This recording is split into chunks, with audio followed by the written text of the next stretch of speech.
चेदसि पापेभ्यः सर्वेभ्यः पापकृत्तमः सर्वं ज्ञानप्लवेनैव वृजिनं संतरिष्यसि। तो तुम भी ज्ञान की नौका में बैठकर पाप के सागर को पार कर जाओ। ये समझ लो पार्थ कि जैसे अग्नि सब कुछ जलाकर भस्म कर देती है, वैसे ही ज्ञान की अग्नि कर्म फल की इच्छा, फल की प्राप्ति न होने पर आने वाले क्रोध और उस क्रोध के सहारे आगे बढ़ने वाले मोह को जलाकर भस्म कर देती है।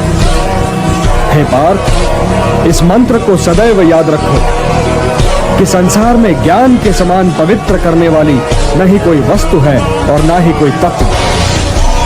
ज्ञान ही सर्वोत्तम है। अज्ञश्च अश्रद्धानश्च संशयात्मा विनश्यति नायं लोकोस्ति न परः न सुखम संशयात्मनः। जो अज्ञानी हैं, जिनमें श्रद्धा भाव नहीं है, जो बात बात पर शंका करते हैं, संशय युक्त हैं, वे तो नष्ट हो ही जाते हैं और उन्हें ना इस लोक में सुख मिलता है और ना ही परलोक में। इसलिए हे भारत, संशय को त्यागो और तुम्हारे भीतर जो मुनि बैठा है उसे जगाओ। ज्ञान योगी बनो पार्थ, ज्ञान योगी बनो और समझ लो कि ज्ञान की चरम सीमा ही कर्म संन्यास है। आप कर्म संन्यास और कर्म योग दोनों ही की प्रशंसा कैसे कर सकते हैं केशव?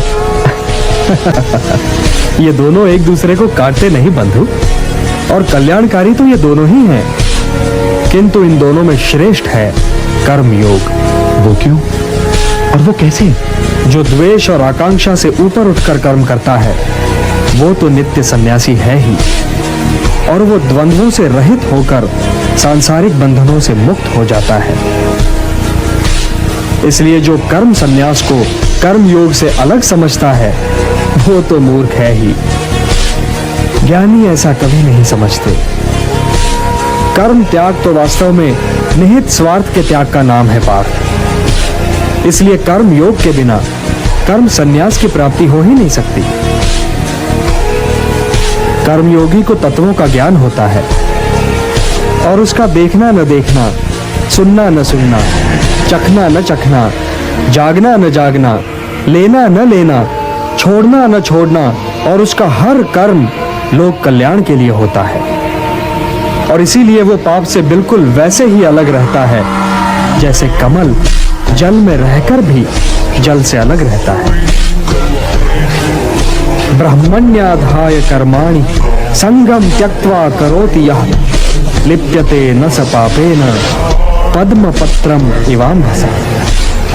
हे धनंजय, कर्मयोगी कर्म फल को त्याग कर परम शक्ति को प्राप्त होता है और 9 द्वारों वाले शरीर रूपी घर में सुखी रहता है। शरीर में ये 9 द्वार?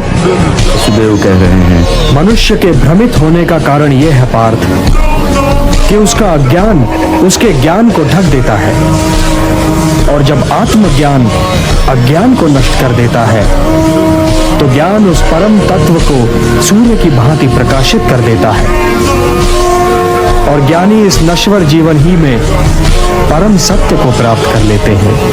उन्हें जन्म पर जन्म नहीं लेना पड़ता, वो इसी नश्वर जीवन में मोक्ष को प्राप्त कर लेते हैं।